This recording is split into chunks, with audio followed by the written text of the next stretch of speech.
हम वही मुर्दा हो गए चाहे कितनी जिंदा सही। तो इसका मतलब यह है कि अल्लाह की राह बताएगी कि जिंदा कौन है। अपनी राह नहीं बताएगी कि जिंदा कौन है। लफ्ज़े बदल दूं, हमारे मकान नहीं बताएंगे कि जिंदा कौन है, खुदा की मस्जिद बताएगी जिंदा कौन है। एक सलावत मेरे मोहम्मद वाले।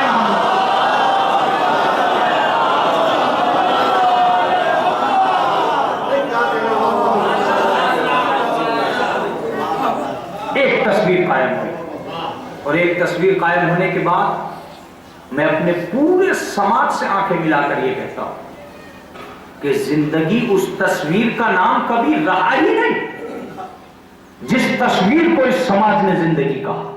अगर आप मुझसे पूछना चाहते तो मैं तो यही कहूंगा कि मुर्दे काउंट नहीं हो पा रहे, जिंदा काउंट हो सकते हैं।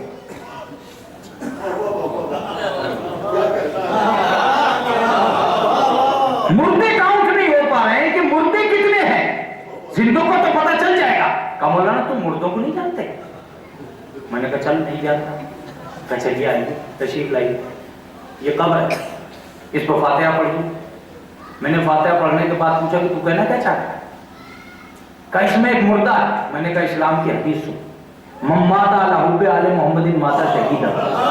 जो आले मोहम्मद में मर जाए वो जिंदा है, जो मोहब्बत आले मोहम्मद में मर जाए वो जिंदा है। तू अपनी जबान से कह रहा है कि ये मुर्दा, हदीस कह रही है ये जिंदा। हदीस तो ये कह रही है कि ये जिंदा है। अब बता मुझे कि कब्रिस्तान में वाकई हर कब्र के अंदर मुर्दा है। अगर आले मोहम्मद के चाहने वालों के कब्रें हैं तो एक भी आदमी मुर्दा साबित करना मुश्किल हो जाएगा। इसका मतलब यह कि मुर्दा कोई और है।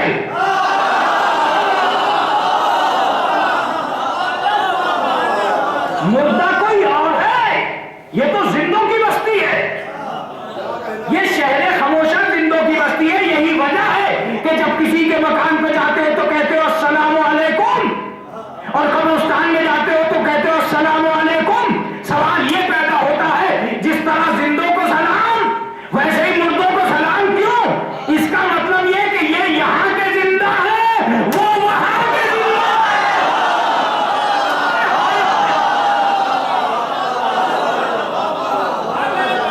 क्यों कहते हो भाई अस्सलामु अलैकुम या अहलल क़ुबूर। जब आप कब्रों पे जाते हैं तो आपको ये हुक्म है कि आप कब्रिस्तान के दरवाजे पर खड़े होकर 3 मरतबा सलाम करें। अस्सलामु अलैकुम या अहले ला इलाहा इल्लल्लाह, अस्सलामु अलैकुम या मन क़ाला ला इलाहा इल्लल्लाह। सलाम हो तुम पर ऐ वो लोगों जिन्होंने ला इलाहा इल्लल्लाह कहा। सलाम हो तुम पर ऐ लोगों जो अहले ला इलाहा इल्लल्लाह वाले हो। और सलाम हो अहले क़ुबूर, साहिबाने कब्र पर। इसका मतलब यह कि जब तुम किसी के सामने पहुंचे तो तुमने सलाम किया, किसी बज़्म में पहुंचे तो सलाम किया, किसी मजलिस में पहुंचे तो सलाम किया। तो इन पे सलामती कैसी। इसका मतलब यह कि मौत और हयात का फलसफा किसी बिखर जाने से पैदा नहीं होता है। अब एक लफ्ज कहूंगा, मौत और है, हलाकत और है।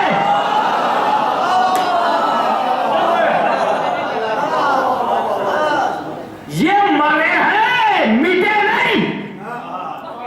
अरे जुमला हुआ है, ये मरे हैं मिटे नहीं। मिटने का नाम है हलाकत। मौत एक दरवाजा है जिससे हर जिंदगी को दाखिल होना है। अब ये अपना अपना फैसला होगा कौन शहादत की तरफ जाता है, कौन हलाकत की। कौन शहादत की तरफ जाता है, कौन हलाकत की तरफ जाता है। का मौलाना बात तो समझ में आ रही है मगर कुछ आपने गड़बड़ी ये कर दी कि जो कब्र के लोग हैं अच्छे खासे उन्हें हम अब तक मुर्दा समझते चले आए। तो अब आप प्लीज ये बताइए कि मुर्दे कहां हैं। मैंने कहा भाई मैं क्यों बताऊं, मुर्दे कहां। क्या सारी जिम्मेदारी मौलवी की है कि वो बताए कि मुर्दे कहां हैं। समाज के लोगों से भी पूछ लिया कि मुर्दे कहां। कहा चलो मौलाना एक बुजुर्ग से पूछते हैं।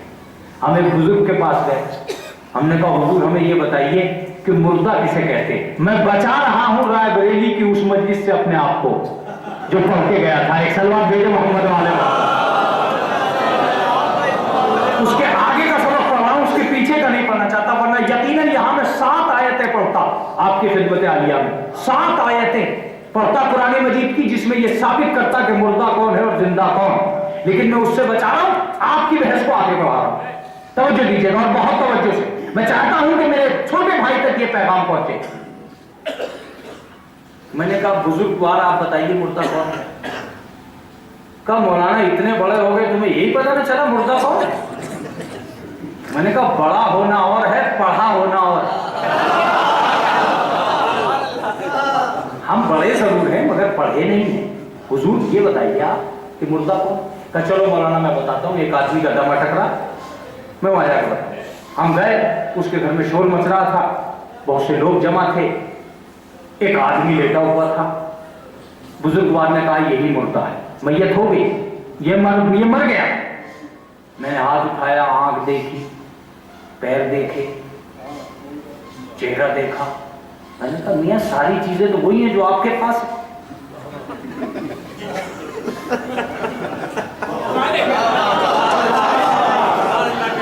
हाथ है, पैर है, आंख है, कान है, फिर आप ये कैसे कह रहे हैं कि ये मर गया। ये मर गया का लफ्ज है कहां इसमें। इसकी आंखें हैं, पैर हैं, हाथ हैं। का मौलाना हाथ पैर आंख कान से कुछ नहीं होता, आप देख नहीं थे, आप देखते नहीं हो, ये बेहिस हो गया। मैंने कहा बेहिस का क्या मतलब। का इसकी चिमटी भरो। मैंने चिमटी भरी, उसका हाथ नहीं उठा, उसके पैर नहीं मिले, उसकी आंखों में हरकत नहीं हुई। मैंने कहा आप क्या कहना चाहते हैं। का मौलाना बेहिसी का नाम मौत है। शायद मैं मजलिस पढ़ूंगा इस जगह रुककर, चाहे मुझ पे कितना ही दबाव क्यों ना बन जाए, मुतवज्जो रहिएगा। मैंने कहा क्या मतलब। का जो मौलाना जितना बड़ा बेहिस है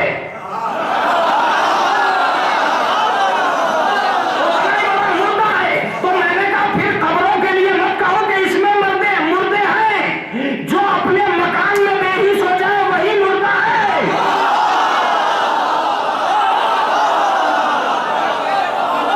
एहसास के मर जाने का नाम मौत है।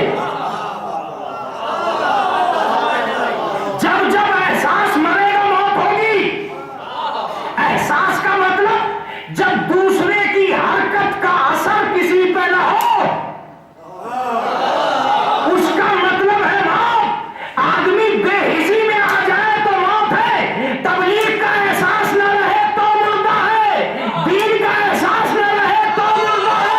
कौम का एहसास न रहे तो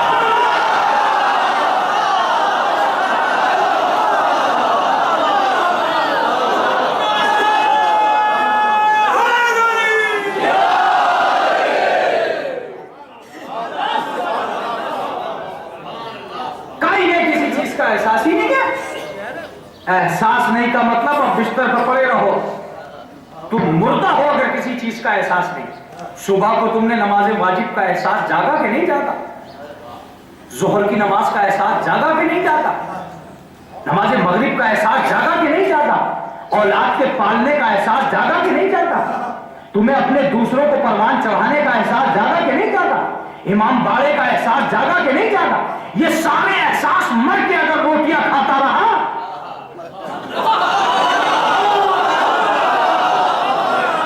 तो इसका मतलब यह कि बहुत सी चीजें हैं जो एहसास के मर जाने के साथ साथ मर गई। अब आदमी के हाथ पैर होने से क्या होता है।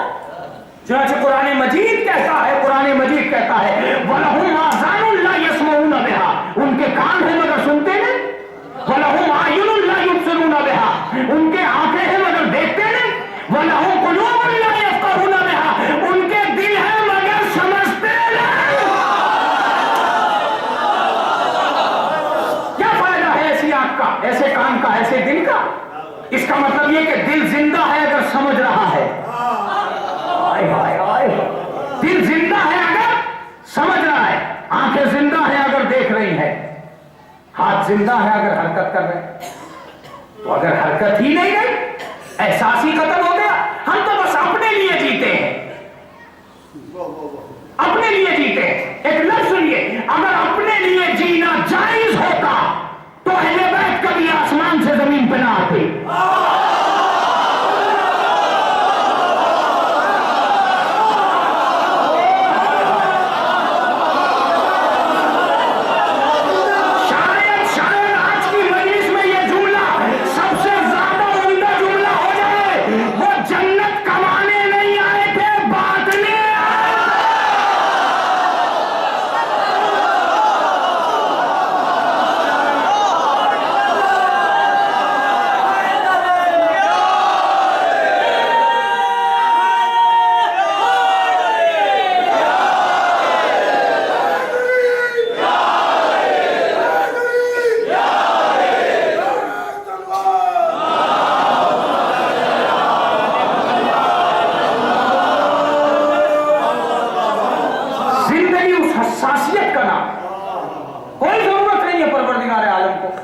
क्या आपसे ये कहे कि सुबह सुबह उठो, ठंडे पानी से वुजू करो और 2 रकात नमाज पढ़ के चैन से सो?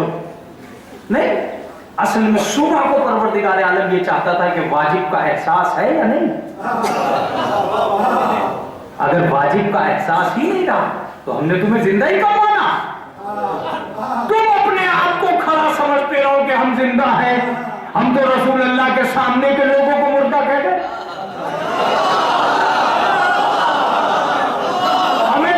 करीब खड़े थे जब वो जिंदा न रह सके,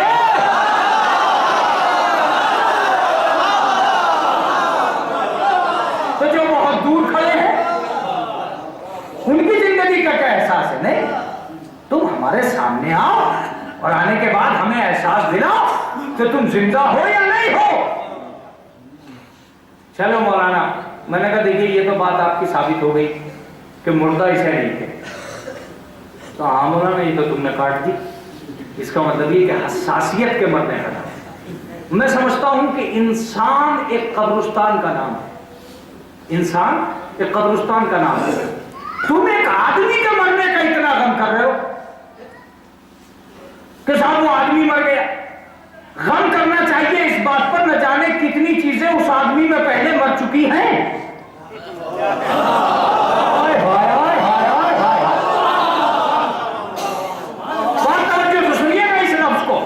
अमा आज एक आदमी के मरने का गम है, समाज में उस पर ज्यादा रो जिसकी हया मर गई, जिसकी शर्म मर गई, जिसकी अदालत मर गई, जिसके अंदर इंसाफ मर गया। ये जीता भाला आदमी न जाने कितनी चीजों का कब्रिस्तान है।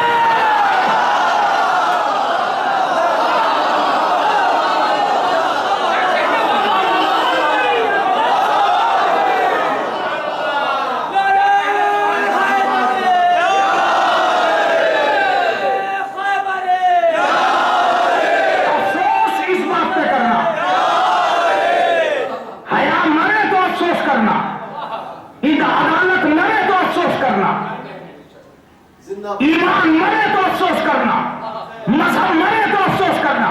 एक इंसान के अंदर न जाने कितनी चीजें मरती है तब जाके वो बेदीन होता है, वरना बेदीनी का तस्वुर नहीं आता। कितनी चीजें उसके अंदर मर जाती हैं, पहले वो खुद कब्रिस्तान बनता है तब कब्रिस्तान जाता है।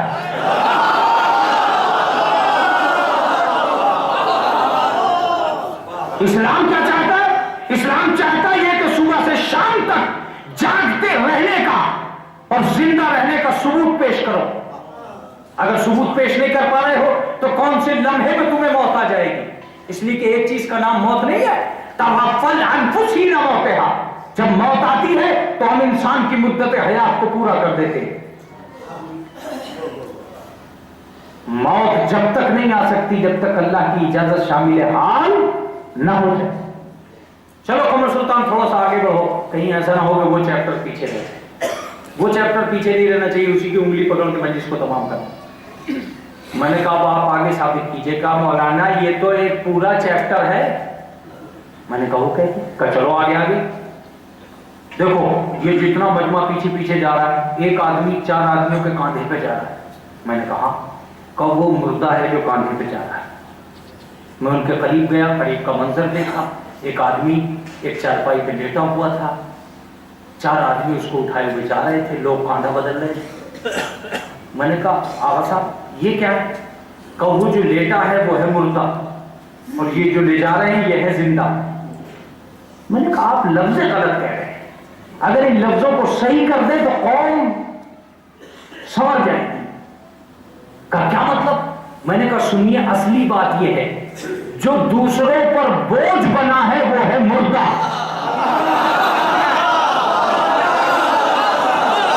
और जिसने दूसरों का बोझ उठाया है वो है जिंदा। बस इस अलामत को घर लेके आइए, इस अलामत को घर लेके आइए। जो दूसरों पर बोझ बन जाए वो मुर्दा, जो दूसरों का बोझ उठा ले वो जिंदा। अब कब्रिस्तान में खड़े न रहिए, मैं मुर्दों की सही तस्वीरें आपको दिखलाता हूं। कहा वो कौन से हैं? एक आदमी ने कहा कि मैं बाप का बोझ कैसे उठाऊंगा? उठा भी कैसे सकता है, तू तो मुर्दा है। मैं बड़े भाई का बोझ क्यों उठाऊं? बोझ वो उठाते हैं जो जिंदा हो। बड़े भाई का बोझ उठाना, अंजुमन का बोझ उठाना, रसीद बुक का बोझ उठाना, आजादारी का बोझ उठाना, कौम का बोझ उठाना, ये सारे कारनामे वो अंजाम देते हैं जो जिंदगी का सबूत देते हैं। ये जो माँ बाप से बच के भाग रहा है, ये जो बड़े भाई से बच के भाग रहा है, ये असल में अपने कंधों को बोझ उठाने के लिए तैयार ही नहीं करता, और इसलिए नहीं करता कि इस आदमी के बस में वो रोग है ही नहीं, ये मुर्दा है असली, जो किसी का बोझ उठाने को तैयार नहीं है। आप कहेंगे मौलाना बात कुछ कठिन नहीं होगी, कल भी नहीं होगी, दुश्वार नहीं होगी। अभी दुश्वार नहीं हुई, आगे होने वाली, आगे होने वाली। आप इस्लामी जिंदगी का सबूत दे सकते हैं सिर्फ और सिर्फ एक जगह आकर, एक जगह आकर। क्या कुरान मजीद के अंदर जीने की कोशिश करें। क्या जरूरत पड़ी थी कुरान मजीद को कि वो माँ बाप के बोझ तले हमारी जवानी को दबा दे? सोचिए थोड़ी सी देर के लिए, क्या माँ बाप का लफ्ज़ इताअत इस्लाम में अनोखा नहीं है? अगर बाप बेटा बेचने की हैसियत रखता था तो क्यों नहीं इस्लाम ने इजाजत दी बेटों को कि वो बाप को बेच दे? बाप ने बेटे बेचे, किसी बेटे ने बाप नहीं बेचा। ये कौन सी तरीक़ाकार है? का तरीक़ाकार नहीं है। फला तकुल लहुमा उफ़्फ़िन, खबरदार उनके लिए उफ़ भी ना कहना। क्या वजह है मेरे बाबू उफ़ उफ़ ना कहना का? तुम उफ़ की बात कर रहे हो। अनिश्कुरली मेरे वालिदैन, मेरा शुक्रिया करो और अपने वालिदैन का शुक्रिया करो। अजीब बात है, तेरा शुक्र करेंगे वालिदैन का क्या?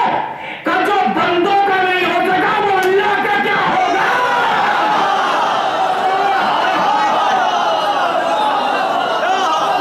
यहां रुक जाइए ताकि मैं अपने छोटे भाइयों को समझा दूं।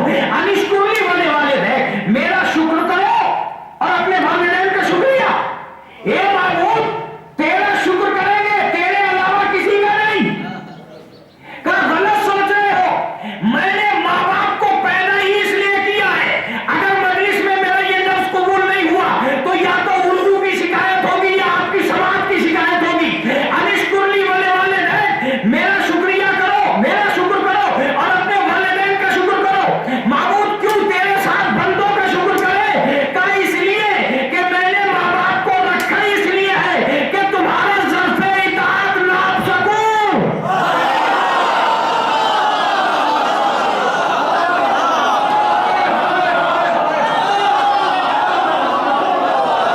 तुम्हारा ज़र्फ़े इताअत नाप सकूं कि देखता देखना यह है कि ये पालने वाले का भी शुक्रिया करता है या नहीं।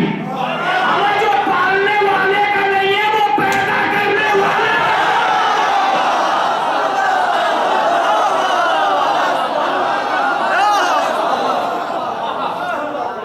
पालने वाले का शुक्रिया नहीं कर रहे। फला तकुल लहुमा उफ़्फ़िन, खबरदार अगर वो तुम्हें झिड़के तो तुम उनके लिए उफ ना कहना। अल्लाहु अकबर, उफ ना कहना। इसलिए फला तनहरहुमा, इन्हें झिड़कना नहीं। हे माबूद, ये बूढ़े माँ बाप का तुमने समझा? क्या मैंने यूं ही तुम्हारे सर पे थोप दिया है? सुनो, जिंदगी की दो कीमतें हैं बस। शायद मेरी मजलिस तक मेरे जुमले पहुंचे। दो कीमतें हैं बस। अगर दो ज़ातें न होती तो कोई आदमी दुनिया में जवान ना होता।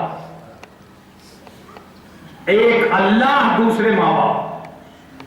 आप कहेंगे मौलाना ये क्यों कह रहे? वो मां जिसने जन्म दिया है, अगर आंख खोलते ही आपका गला घोट देती, आप उसका क्या कर लेते? क्या कर लेते आप? कुछ भी नहीं। ये तो उस मां का एहसान है कि उसने जीने का मौका दिया। मानेंगे आप? वो बाप आंगन में आते ही आपका दम घोट देता, आप क्या कर लेते? ये तो उसका एहसान है कि उसने मौका दिया कि हम दरवाजे के बाहर निकल के आंगन तक जाए। समझ लिया आपने? इसका मतलब कि जमीन पे मां बाप और फिर परवरदिगार आलम जिसने पैदा होने का हक दिया। इसका मतलब यह कि एक अल्लाह और एक मां बाप। अगर ये दो जातें ना होती, एक परवरदिगार बीच से मां बाप हटा ले, नहीं मैं हटा सकता हूं, ऐसा नहीं कि मैं बगैर हटाए नहीं दे सकता।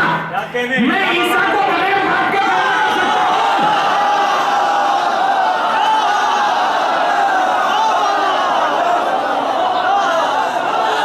मैं ईसा को बगैर बाप के पैदा कर सकता हूं ताकि दुनिया को कोई बाप गुरूर में ना आ जाए। और मैं आदम को बगैर मां बाप के पैदा कर सकता हूं ताकि दुनिया के मां बाप को यह अंदाजा हो जाए कि मैंने तुम्हारी इताअत इसलिए नहीं रखी कि तुम ही पैदा करने वाले हो। फिर मेरे मामूद दुनिया सारी की सारी दो मां बापों के जरिए है। ऐसा क्यों कर रहा है? एक आधी दुनिया पैदा कर देता बगैर मां बाप की दुनिया, और एक आधी दुनिया करता बगैर मतलब मां बाप वाली दुनिया का। तुम गलत सोच रहे। अब तो मैंने सबको मां बाप का जरिया बना दिया। क्यों? का हर आदमी को शऊर आते ही एक एहसास रहे कि हम बगैर वसीले के दुनिया में नहीं आए।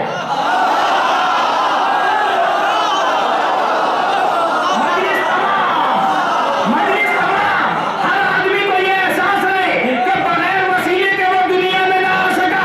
तो जब बगैर वसीले के दुनिया में ना आ सका तो बगैर वसीले के जन्नत क्या जाए?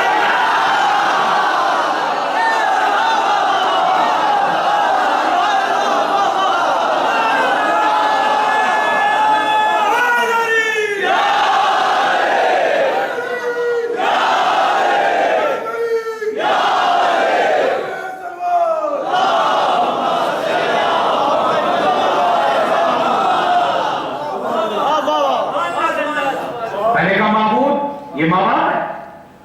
तो ये माँ बाप नहीं, दो लफ्ज़ हैं। एक है खालिक़ हयात और एक है वसीला हयात। खालिक़ हयात को कहते हैं परवरदिगार और वसीला हयात को कहते हैं माँ बाप। मैंने कहा माबूद ये वसीला है? कहा बिल्कुल। दुनिया में तुझे भेजा है वसीले के जरिए से।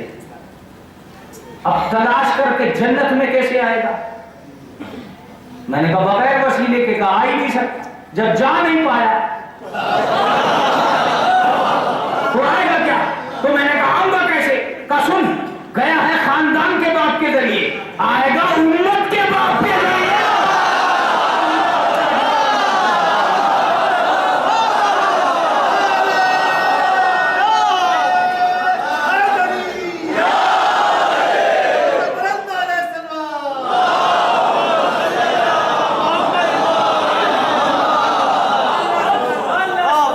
जाने में भी एक बाप काम आया और आने में भी एक बाप काम आया। मैंने कहा वो कौन है? हमें आदमी का बाप तो सुना था, ये उम्मत का बाप कौन है? उम्मत का भी कोई बाप है क्या? कहा एक नहीं है, कई है। मैंने कहा वो कैसे? कहा अना व अली अबा व हाज़िहिल उम्मा, मैं और अली इस उम्मत के दो बाप है।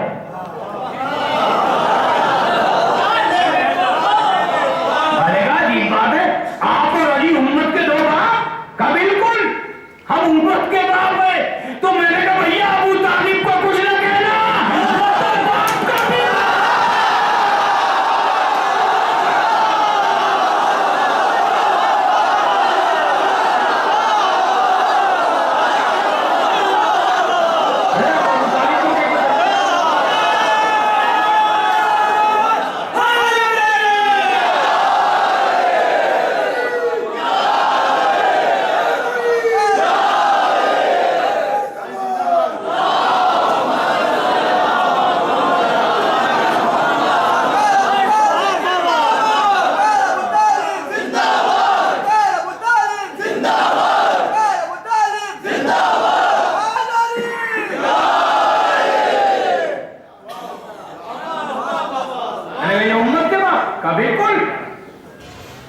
इनका एहतराम करो। ये अली है, अली ऐसे वैसे के बाप नहीं, उम्मत के बाप।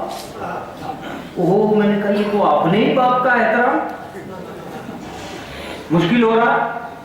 हमारा बेहतरीन फ्लैट है लखनऊ में, बरेली में, उसमें अगर हम गांव से उठाकर बूढ़े माँ बाप को ले भी आए तो हमारा बेहतरीन कीमती वॉश बेसन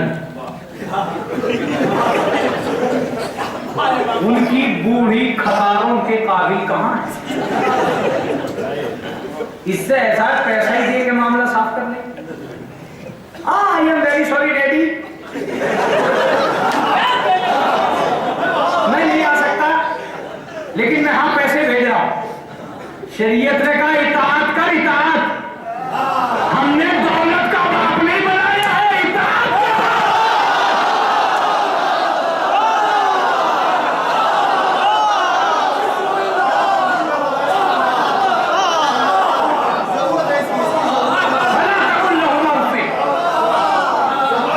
ऐसी जगह लेना पड़ेगा जहां वो तुम्हें झड़के तो तुम उनके लिए उठ न कहो। तुम दूसरे मुल्क में रह रहे हो, वो दूसरे मुल्क में, पैसा ही सब कुछ कर लेगा क्या? अगर पैसा ही सब कुछ होता, पैसा ही सब कुछ होता तो यकीनन मैंने ऐसे माँ बाप देखे हैं जो ये कहते हैं कि अल्लाह हमारे बेटे की नौकरी को छुड़ा दे, इसलिए कि इतना पैसा तो हमारे पास है कि हम उसे दे देंगे तो उसकी जिंदगी बीत जाएगी, मगर हमें दौलत की जरूरत नहीं है, उस इताअत की जरूरत है। कोशिश करो कि अपने माँ बाप को वो हक अदा करो। तवज्जो दीजिएगा, एक आदमी ने 25 हज कराए अपनी माँ को। रसूल अल्लाह से जाके कहा कि या रसूल अल्लाह, मैंने माँ को 25 हज कराए हैं, कांधे पे बिठा कर क्या हक अदा हो गया? रसूल ने फरमाया कि एक करवट का हक अदा नहीं हुआ, इसलिए कि तू जहां लेके चल रहा था वहां से फेंक सकता था, वो जहां से तुझे लेके चलती थी उसे खुद खबर नहीं था तू किस हाल में है। इसका मतलब ये कि एक करवट का हक अदा नहीं। आप क्या समझते हैं? इसका मतलब ये हुआ कि माँ बाप का नहीं। अरे मौलाना, ये ब्यूटीफुल जवानी, ये हैंडसम चेहरा उस बूढ़े बाप का हाथ पकड़ के चलेगा तो क्या इंसल्ट नहीं हो? गरीबों का क्या हाल हो जाएगा हमारा? हम क्यों इनका हाथ पकड़े? नौकर से कह देंगे, कहा नौकर से मत कहे वरना तो उल्टी हो जाएगी।